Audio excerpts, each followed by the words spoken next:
Tara na dito sa Vallehermoso, Negros Oriental. So, nandito kami ngayon sa store. Ang maunang makita nyo ay ang Acacia.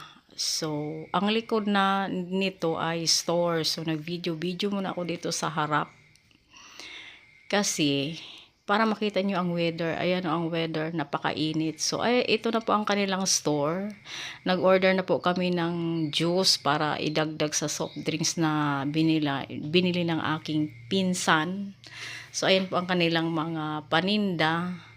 Ito yung store na dito sa Vallehermoso. So, ang dami nilang tinda, di ba? Ayan ang mga chicheria, soft drinks na malaki, Coca-Cola. So, ayan po ang kalsadang papunta ng Canlaon. So, ayan si Jayan at si CJ, nagkwentuhan muna habang hinihintay yung juice. So, ayan po ang kalsada papuntang Canlaon yan. So, ayan po walang gaano sasakyan na dumadaan. So, ayan po ang aming juice na hinihintay. Nandyan na sa motor, kinarga na.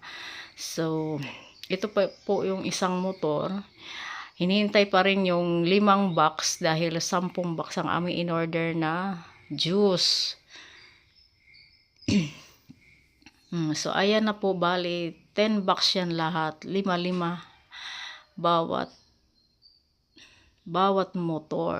So, ayan na po, tapos na.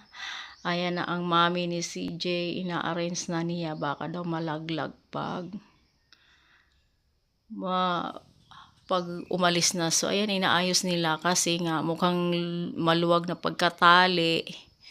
So, ayan po, nakasakay na po ako. Kami po ay papunta na sa bahay ng aking lula. So, ayan po. Ayan, nakaalis na po kami. So, ngayon, nandito naman po kami sa resort ng La Playa. Nagbanding muna kami, chika-chika, dahil bagong kita nga. So, ayan si Madam Annabel, ayan ang kaniyang Junakis na binata na. So, ayan po ang aking pinsan na naka-yellow. So, nagbanding muna kami dito sa La Playa Resort. So, ayan si husband, pa-text-text na lang. Naligo yan sa dagat kahit gabi. Oh, kami giniginaw kami mga kasama siya, mag-isa na siyang naligo. So ngayon, paalis na po kami dahil tapos na ang aming banding dito sa La Playa Resort. So sa ibang araw naman babalik para maligo ng dagat. So nakaalis na po kami. Kami po ay uuwi na ng kung saan kami uuwi. So ayan, gabi na po, uuwi na kami. Alas 7 na.